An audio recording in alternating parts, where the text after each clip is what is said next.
আসসালামু আলাইকুম। রফিকুল ইসলাম মহিলা কলেজের নবাগত সকল ছাত্রীদের জানাই আন্তরিক শুভেচ্ছা এবং অভিনন্দন। তোমাদের সাথে এভাবে পরিচিত হয়ে যদিও খারাপ লাগছে, কিন্তু ভাগ্যকে মেনে নিয়েই আমাদের সামনের দিকে এগিয়ে যেতে হবে।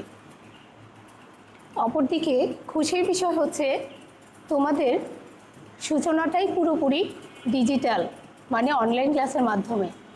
এদিক থেকে চিন্তা করলে তোমরা সত্যিই ভাগ্যবতী। তো আশা করছি আল্লাহর রহমতে করোনার এই মহামারীতে তোমরা স্বাস্থ্যবিধি মেনে নিয়ে সকলেই সুস্থ আছো এবং নিরাপদে আছো। ব্যবসা শিক্ষার ছাত্রীরা, তোমাদের সাথে আছি এবং থাকবো আমি তৃষানারা পপি, প্রভাষক হিসাব বিজ্ঞান।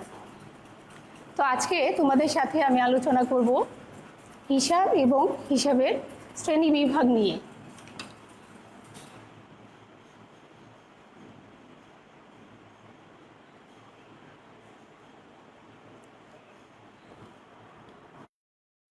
হিসাব কি? হিসাবটা হচ্ছে কোনো নির্দিষ্ট সময়ের পর সমজাত লেনদেনগুলোকে একত্র করে হিসাব বিজ্ঞানের সুনির্দিষ্ট নীতি অনুসারে যথাযথ পৃথক শিরোনামের মাধ্যমে যে তালিকা তৈরি করা হয় তাকে হিসাব বা হিসাব খাত বলা হয়।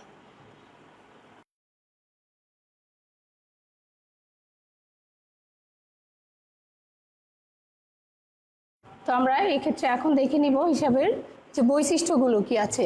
তো হিসাবের বৈশিষ্ট্যের মধ্যে প্রথমে আছে শিরোনাম। আমাদের প্রথমে শিরোনাম থাকবে, যে হিসাবটা আমরা করব সেই হিসাবের শিরোনামটা আমাদের লিখতে হবে। শিরোনামে থাকবে হচ্ছে যে হিসাবটা করব, যেমন আসবাবপত্র হিসাব কিংবা ক্রয় হিসাব, বিক্রয় হিসাব, দেনাদার হিসাব কিংবা পাওনাদার হিসাব, যে হিসাবটা করব সেই নামটা আমরা লিখব, মানে শিরোনামে সেই নামটা থাকবে। তারপর হচ্ছে দুইয়ে হচ্ছে নির্দিষ্ট ছক বা কাঠামো। তারপর হচ্ছে তিনে হচ্ছে দুটি দিক। তো দুটি দিক থাকবে, সেই দুটি দিক হচ্ছে ডেবিট দিক আর একটা হচ্ছে ক্রেডিট দিক। সেখানে ডেবিট পাশে আমাদের কি থাকে, তারিখ থাকে, বিবরণ থাকে, খতিয়ান পৃষ্ঠা আর হচ্ছে টাকার ঘর। তো ক্রেডিট পাশে ঠিক একই দিক এরকম থাকে। তারপর হচ্ছে দ্বৈত সত্তা অনুসরণ। তো আমরা হিসাব করার ক্ষেত্রে আমরা কি করব, দ্বৈত সত্তা অনুসরণ করব। মানে লেনদেনের দুটি পক্ষ নির্ণয়ের পরে খতিয়ানের একটি পক্ষ ডেবিট এবং অন্য পক্ষ ক্রেডিট নির্ধারণ করতে হবে। তারপর হচ্ছে আমাদের পাঁচে আছে শ্রেণীবিন্যাস, মানে আমরা যে হিসাবটা করব সেই হিসাবটা কি করব, শ্রেণীবিন্যাস করে আমাদের দেখাতে হবে। তারপর হচ্ছে ফলাফল নিরূপণ। আমরা ফলাফল নিরূপণ করব। আমরা যে হিসাবটা করব সেই হিসাবে যে সবগুলো যে লেনদেন আছে সবগুলোকে একসাথে করার পরে আমাদের একটা ফলাফল দাঁড়াবে, সেই ফলাফলটা আমরা নিরূপণ করব। তারপর সময়, যে তারিখের নিচে আমাদের সময় থাকে, যে কত সালে, সেই সালের পরে আমাদের তারিখটা লেখা থাকে। তারপর হচ্ছে জেড টানবো। আমরা যে হিসাবগুলো আমরা লিখবো সেগুলো লিখার পরে আমরা একটা জেড টেনে দিব, মানে আমাদের সবগুলো ডেবিট পাস আর ক্রেডিট পাস কোনটা বেশি হয়েছে, ডেবিট পাশে না ক্রেডিট পাশে বেশি হয়েছে, সে অনুযায়ী আমরা দেখে আমরা আমাদের জেডটা টেনে নিব। তারপর হচ্ছে আমাদের 9 আছে গাণিতিক শুদ্ধতা যাচাই। তো আমরা গাণিতিক শুদ্ধতা কি যাচাই করে নিব, সেটা হচ্ছে হিসাবের বৈশিষ্ট্য। তারপর হচ্ছে হিসাবের সমাপন। তো আমরা হিসাবের সমাপনটা টানবো। আমরা যে দায় এবং সম্পদগুলো আছে সেগুলো আমরা উদ্বৃত্ত বের করব, এবং আয় এবং ব্যয়গুলো যেটা আছে সেটা আমরা ক্রয় বিক্রয় হিসাবে এবং লাভ লোকসান হিসাবে আমরা নিয়ে যাব। তারপর হচ্ছে সমাপ্তি রেখা টানব। তো 11তে আছে হচ্ছে আমাদের সমাপ্তি রেখা। তো আমরা সব কিছু হিসাবগুলো আমরা করার পরে সেটা হচ্ছে আমরা সমাপ্তি রেখা টেনে নিব। তারপর হচ্ছে হিসাবের শ্রেণী বিভাগ। তো হিসাবের শ্রেণী বিভাগে আমরা পাই দুটি শ্রেণী, সেটা হচ্ছে একটা হচ্ছে পদ্ধতি আর একটা হচ্ছে আধুনিক পদ্ধতি। তো আজকে আমি এই ক্লাসে আলোচনা করব শুধুমাত্র সনাতন। তো সনাতন পদ্ধতিকে আবার কয়েকটি ভাগে ভাগ করা হয়েছে। সেটার মধ্যে আছে ব্যক্তিবাচক হিসাব আর একটা হচ্ছে অব্যক্তিবাচক হিসাব। তো ব্যক্তিবাচক হিসাবকে আবার দুটি ভাগে ভাগ করা হয়েছে, একটা হচ্ছে দেনাদার হিসাব আর একটা হচ্ছে পাওনাদার হিসাব।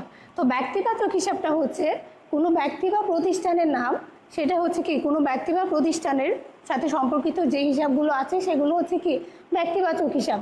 যেরকম কোনো ব্যক্তির নাম হতে পারে, যেরকম করিম হিসাব, রহিম হিসাব ইত্যাদি। তারপর হচ্ছে সোনালী ব্যাংক, রূপালী ব্যাংক, অগ্রণী ব্যাংক ইত্যাদি যে ব্যক্তির নাম কিংবা কোনো প্রতিষ্ঠানের নাম থাকবে সেগুলো হচ্ছে কি ব্যক্তিবাচক হিসাব। তো সেই ক্ষেত্রে আবার হচ্ছে দুইটার মধ্যে যে দেনাদার হিসাব, তো দেনাদার হিসাবটা হচ্ছে কোনো পণ্য বিক্রয়ের মাধ্যমে মানে বিক্রয়ের ফলে এবার বাকিতে কোনো পণ্য বিক্রয়ের ফলে যে দেনার সৃষ্টি হয়, মানে যার কাছে দেনাটা পাওয়া যায় দেনাদার, সে হচ্ছে দেনাদার। তারপর হচ্ছে পাওনাদার হিসাব। পাওনাদার হিসাবটা হচ্ছে কি যে বাকিতে যদি পণ্য ক্রয় করা হয়, বাকিতে পণ্য ক্রয় করার ফলে যে পাওনার সৃষ্টি হয় সেটা হচ্ছে পাওনাদার, আর সেটা হচ্ছে কি পাওনাদার হিসাব। তো আমরা ব্যক্তিবাচক হিসাব পেয়েছি। আর তারপর হচ্ছে অপরদিকে হচ্ছে অব্যক্তিবাচক হিসাব। অব্যক্তিবাচক হিসাবকে আবার ভাগ করা হয়েছে দুটি ভাগে, একটা হচ্ছে সম্পত্তিবাচক হিসাব আর একটা হচ্ছে নামিক বা আয় ব্যয়বাচক হিসাব। সম্পত্তিবাচক হিসাবটা হচ্ছে সম্পত্তি, যত প্রকার সম্পদ আছে সবগুলো হচ্ছে সম্পত্তিবাচক হিসাব।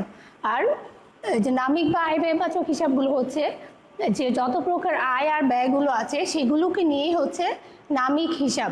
এখন এখানে আবার একটা বিষয় হচ্ছে ব্যক্তিবাচক হিসাব।